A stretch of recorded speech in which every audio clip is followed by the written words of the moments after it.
মাত্র 3টে ভিডিও থেকে কি 100% কমন পাওয়া যেতে পারে? আওয়ার ক্যাজুনা ট্রি এর 100% কমন সিরিজের এটি সেকেন্ড পার্টে আমরা এসেছি। আর এরপরে একটা ভিডিও পোস্ট হবে। ফার্স্ট পার্ট যদি না দেখে থাকো ডেসক্রিপশনে লিঙ্ক রয়েছে। সেকেন্ড পার্টের আমরা এমসিকিউ এর প্রথমেই দেখতে পাচ্ছি, লাইক এ হিউজ পাইথন উইনিং রাউন্ড এন্ড রাউন্ড। স্যার এটা তো কবিতার লাইন, কবিতার প্রথম লাইন এটা। তারপরে সেকেন্ড লাইনটা আছে, the rugged trunk intended deep with স্কার্স। তারপরে থার্ড লাইন দেওয়া আছে, ওকে। থার্ড লাইন স্টার্সে শেষ হচ্ছে এবং চতুর্থ লাইন শেষ হচ্ছে বাউন্ডে। তাহলে স্যার এগুলো কি জিনিস? এ বি সি ডি, তারপরে এ এ বি সি, তারপরে এ বি বি এ, তারপরে এ এ বি এ, এগুলো কি জিনিস? এগুলো হচ্ছে ছন্দ। ছন্দ মানে হচ্ছে কবিতায় মিল থাকে, যেমন কবিতায় মিল থাকে, যেমন দেখো এখানে রাউন্ড দিয়ে শেষ হচ্ছে, তো চতুর্থ লাইন বাউন্ড দিয়ে শেষ হচ্ছে, তো কেমন মিল খাচ্ছে না? Round bound. তারপরে সেকেন্ড লাইনটা দেখো স্টার্স দিয়ে শেষ হচ্ছে, আবার স্কার্স দিয়ে, এবং থার্ড লাইনটা শেষ হচ্ছে স্টার্স, স্কার্স স্টার্স, তো মিল খাচ্ছে।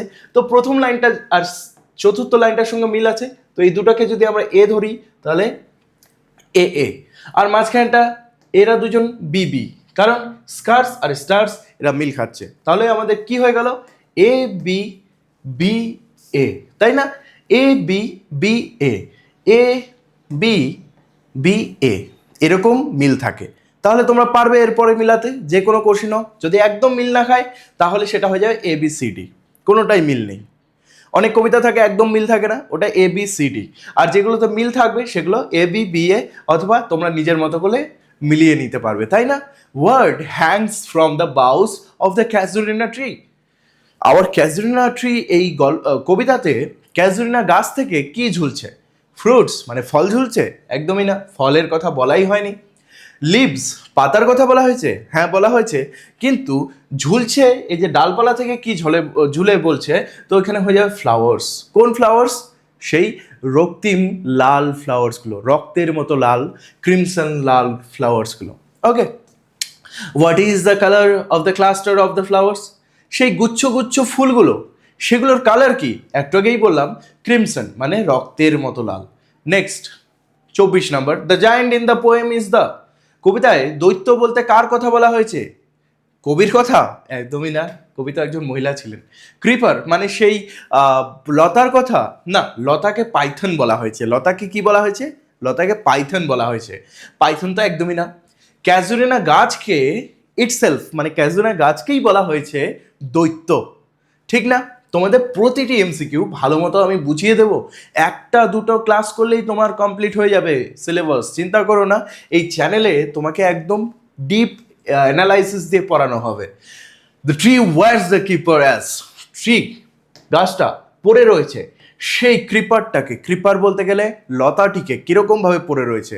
যারা যারা অ্যানিমেটেড ভিডিও আমার চ্যানেলে দেখেছো জানো, ওড়নার মতো পড়ে রয়েছে। ওড়নার ইংলিশ কি? Scarf. Yes, scarf is the right answer. তোমরা আমার অ্যানিমেটেড ভিডিওটা আওয়ার ক্যাজুরিনা ট্রি এর উপর যদি না দেখে থাকো, একদম ডিপ অ্যানালাইসিস করেছি, ওয়ার্ড মিনিং বলেছি, লাইন বাই লাইন মিনিং বুঝিয়েছি। দেখে নিও, ডেসক্রিপশনে our casuarina tree animated video দিয়ে লিঙ্ক দিয়ে দিয়েছি, দেখে নিও, ওকে। বা সার্চ করলে হবে SBR, শুধু লিখে দেওয়া পাশে চলে আসবে। যে কোনো ইংলিশের সাবজেক্টে, ইংলিশের চ্যাপ্টারে রাইডার্স টু দ্য সি এর মতো সেই বড় নাটকটিও আমি অ্যানিমেশন দিয়েছি আমার এই চ্যানেলে। সেই গড় করে আর টেক্সট পড়তে হবে না, মুভির মতো অ্যানিমেশন দিয়ে বুঝে নাও আমার এই চ্যানেলে, ফ্রিতে রয়েছে, okay. The tree wears the scarf like creeper.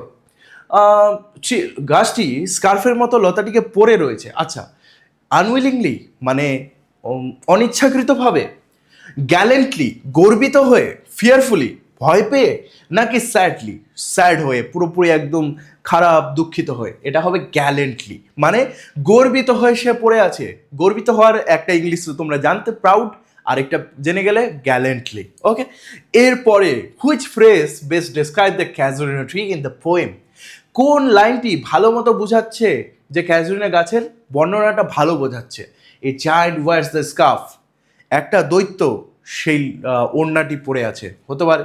A keeper ক্লাইম্বস, একটি লতা উঠছে, এটা লতার কথা বলা হচ্ছে, গাছের কথা না। গ্রেপ অপন সিডস, সেখানে একটি ধূসর বাদর বসে আছে, এখানে বাদরের কথা বলা হচ্ছে। ওয়াটার লিলিজ স্প্রিং, সাদা শ্বেত পদ্ম ফুটে উঠেছে, পদ্ম ফুলের কথা বলা হচ্ছে। এখানে হয়ে যাবে সেই দৈত্যটি একটি স্কার্ফ পরে রয়েছে, মানে গাছটি একটি লতাকে ওড়নার মতো পরে রয়েছে। তো এখানে গাছের কথা বলা হয়েছে, জায়ান্ট মানে হচ্ছে সেই ক্যাজুরিনা গাছটি। যারা যারা এনজয় করছো অবশ্যই আমাকে কমেন্টে জানাবে নেক্সট কোন সেই চ্যাপ্টারের উপরে তোমরা 100% কমন সিরিজ চাও, আমি অবশ্যই নিয়ে আসবো।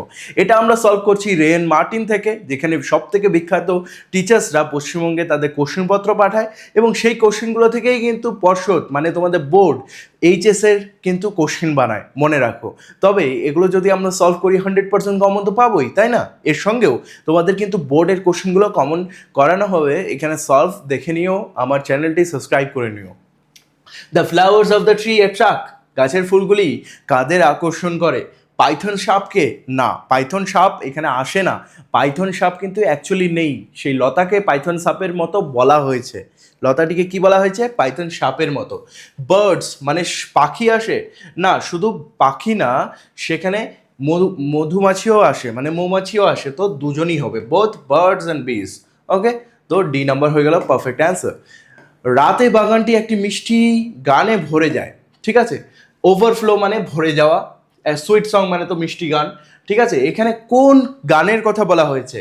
সং অফ বার্ডস মানে পাখির গান, স্মেল অফ ফ্লাওয়ার্স, ফ্লাওয়ার্সের গন্ধে ভরে যায়, নাকি বিটলস মানে সেই ঝিঝি পোকার আওয়াজে ভরে যায়, নাকি সং অফ ক্রিকেট, ওই ঝিঝি পোকারই কথা ভাবতে পারো। এখানে হবে সং অফ বার্ডস, রাত্রিবেলা পাখির গানে ভরে যায়। কোন পাখির কথা বলা হয়েছে জানো এখানে? সেই বলতে গেলে নাইট অ্যাঙ্গেল পাখিগুলো যেগুলো রাত্রিবেলা গান করে, ঠিক আছে? রাতের পাখি যেগুলো, তার কথা বলা হয়েছে। পাখিটির নাম আমার ঠিক এখন মনে পড়ছে না, তোমরা অবশ্যই দেখে নিও, তো অ্যানিমেটেড ভিডিওতে আমি বলেছি। আবার কেউ যদি জেনে থাকো কমেন্টে প্লিজ জানিও। The sweet song is hard, সেই মিষ্টি গানটি কখন শোনা যায়? আমরা একটু আগেই দেখলাম, সময় নষ্ট করবো না, রাত্রিবেলা শোনা যায়। Okay, next, the duckling song seems, ও এই যে পাখিটার নাম এখানে পেয়ে গেছি, ডাকলিং। পাখিটার নাম কি? ডাকলিং। অন্ধকারে গাওয়া গানটি কেমন মনে হয়? সেটা হোয়ার্স মানে খুবই কর্কশ আওয়াজ, খুবই খারাপ আওয়াজ। টেম্পোরারি মানে কোনো রকম কিছুক্ষণের জন্য শোনা যায়। টু হ্যাভ নো ক্লোজ, হ্যাঁ, এটা গানটা যেন কখনোই শেষ হয় না এরকম মনে হয়, গানটা চলতেই আছে চলতেই আছে, রাতের গানটা। তো এটা হয়ে যাবে সি নাম্বারটা। Sang duckling from our tree, here duckling বলতে কাকে বোঝানো হয়েছে? ডাকলিং একটা পাখির নাম, সময় নষ্ট না করে বি নাম্বারটা হয়ে গেল perfect answer. The poet looks at the casuarina tree through her casement, কবি তার জানালার মধ্য দিয়ে দেখে ক্যাজুরিনা গাছকে সকালবেলা, ভোরবেলা, মনে রাখবে, ঠিক আছে? ডন মানে কি? ডন মানে হচ্ছে ভোরবেলা, যখন ঘুম থেকে তিনি ওঠেন। পৃথিবীর সবথেকে সেরা ব্যক্তি তথা স্টুডেন্টরা সেরা হয়ে উঠেছে কারণ তারা সঠিক সিদ্ধান্ত নিয়েছে। এবার সিদ্ধান্ত নেওয়ার পালা তোমার। এবার উচ্চ মাধ্যমিকের প্রিপারেশন হবে সবথেকে সেরা, কারণ SBI EdTech অ্যাপ তোমাদের জন্য নিয়ে এসেছে অ্যানিমেটেড ক্লাসেস, যেখানে কঠিন চ্যাপ্টারগুলো তোমরা অ্যানিমেশনের মাধ্যমে বুঝে নিতে পারবে। সঙ্গে থাকছে লাইভ ক্লাসেস, যেখানে SBR স্যারের সঙ্গে তুমি তোমার ডাউটগুলো সলভ করতে পারবে। লাইভ ক্লাস মিস হলেও কোনো আপত্তি নেই, থাকছে রেকর্ডেড ক্লাসেস, যে কোনো সময় যে কোনো জায়গায় তুমি তোমার ক্লাস করতে পারবে। সাবজেক্ট থাকছে ইংলিশ, বেঙ্গলি, হিস্ট্রি এবং জিওগ্রাফি। প্রতিটি চ্যাপ্টারে থাকছে ডিজিটাল মক টেস্ট, যে কোনো প্রশ্নের উত্তর সহজ করার জন্য থাকছে অ্যানিমেটেড নোট। এছাড়াও ইম্পর্টেন্ট নোটগুলো তুমি ডাউনলোড করতে পারবে এবং প্রিন্ট আউটও করতে পারবে। গ্রামারের জন্য স্পেশাল গ্রামার ক্লাসেস থাকছে, যারা একেবারেই গ্রামার জানো না তাদের জন্য 0 to মাস্টার ক্লাস থাকছে। আর এতেই শেষ নয়, সাজেশন ব্যাচ তোমাদের জন্য পুরোপুরি ফ্রি থাকছে। যদি তুমি তোমার বেস্ট ভার্সন হয়ে উঠতে চাও তবে অবশ্যই SBI EdTech অ্যাপটি আমাদের ডেসক্রিপশন থেকে অথবা প্লে স্টোর থেকে ডাউনলোড করে নাও। এরকম premium animated materials, mock test তথা অ্যানিমেটেড ভিডিওসগুলো তোমার স্কুল তথা তোমার ফ্রেন্ডসের কাছে কারো কাছেই থাকবে না, এটাই তোমার প্লাস পয়েন্ট। তবে অবশ্যই জয়েন করে নাও আলফা ব্যাচটি, যেটি ক্লাস 12 সেমিস্টার 3-তে তোমাকে তোমার স্কুল তথা পশ্চিমবঙ্গের সেরা স্টুডেন্টদের মধ্যে একজন করে তুলবে এবং তুমি হয়ে উঠবে তোমার বন্ধু এবং টিচার্সদের মধ্যে সব থেকে favourite student. What is the first thing the poet delighted, poet is delighted, এখানে ডিলাইটেড হবে, ই হবে, delighted to look in the morning when she opens a window. কোন জিনিসটা দেখে তিনি খুবই আনন্দিত হন সকালবেলা, মানে ভোরবেলা? এটা হবে ক্যাজুনা ট্রি, সেই গাছটি দেখে তিনি খুবই আনন্দিত হন। How does the poet feel when her casement is thrown wide open in the morning? যখন কবি জানলা খুলে দেন তার মনটা কেমন অনুভূতি হয়? একটু আগেই আমরা দেখলাম ডিলাইটেড, মানে গাছটাকে দেখে তিনি ডিলাইট ফিল করেন। অনেকে জানবে না হয়তো, ডিলাইট মানে হচ্ছে প্রসন্ন হওয়া বা খুবই খুশি হওয়া। ডিলাইট মানে কি? খুব খুশি হওয়া। ওকে, ডিলাইট দিয়ে অনেক কেকের নামও রয়েছে, দেখবে চকো ডিলাইট, এইসব মানে যেটা খেয়ে তোমার মন খুশি হয়ে যাবে। The Babun is seen mostly in.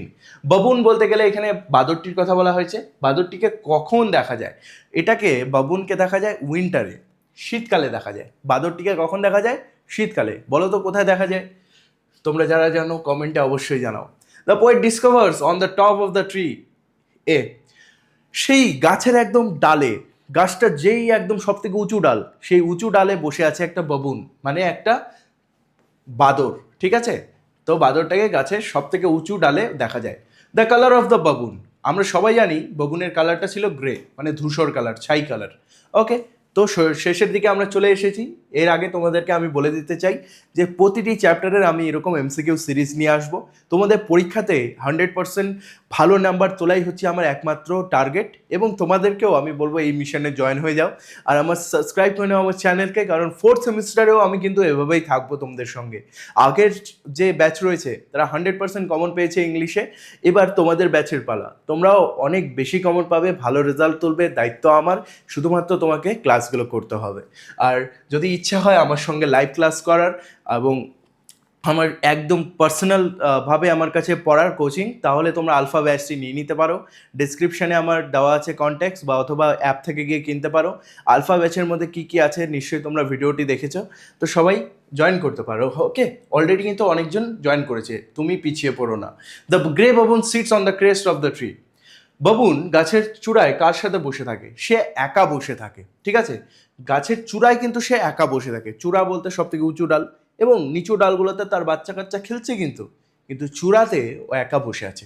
চূড়া বলতে সব থেকে উঁচু ডালের কথা বলা হয়েছে। How does the grey baboon sit on the top of the tree? সে গাছের চূড়ায় কিভাবে বসে থাকে?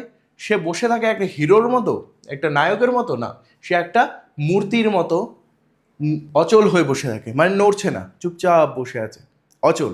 ওকে, তো লাইক এ স্ট্যাচু হয়ে গেল পারফেক্ট অ্যান্সার। কোনো সোলজারের মতো না, কোনো ভূতের মতো না। আশা করছি তোমাদেরকে ভালো মতো বোঝাতে পারলাম। আওয়ার ক্যাজুয়াল ট্রি এর এমসিকিউগুলো প্রতিটি কিন্তু কোশ্চেন আমি ভালো মতো বুঝিয়ে দিলাম, যাতে তোমাদের একবারে রিভিশনও হয়ে যায়, পড়াও হয়ে যায়, নোটও হয়ে যায়। তোমাদের বলছি অ্যানিমেটেড ভিডিওগুলো দেখে নিও। দ্য নাইট ট্রেনের Deoli, our casuarina tree, Ulysses, the bet, riders to the sea, সমস্ত অ্যানিমেটেড ভিডিও আমি দিয়ে রেখেছি। নিচে প্লে লিস্টের লিঙ্ক আছে, দেখে নিও। আমার সঙ্গে তুমি হয়ে ওঠো ওয়েস্ট বেঙ্গলের সব থেকে সেরা স্টুডেন্ট, এবং পারলে আলফা ব্যাচটি জয়েন করো। আমি সেখানে তোমাকে পার্সোনালি গাইড করব কিভাবে তোমার রেজাল্ট আরও ভালো হবে, যেখানে শেখানো হচ্ছে Bengali English, history and geography, এবং সাজেশন ব্যাচ পুরোপুরি ফ্রি থাকবে। See you soon guys.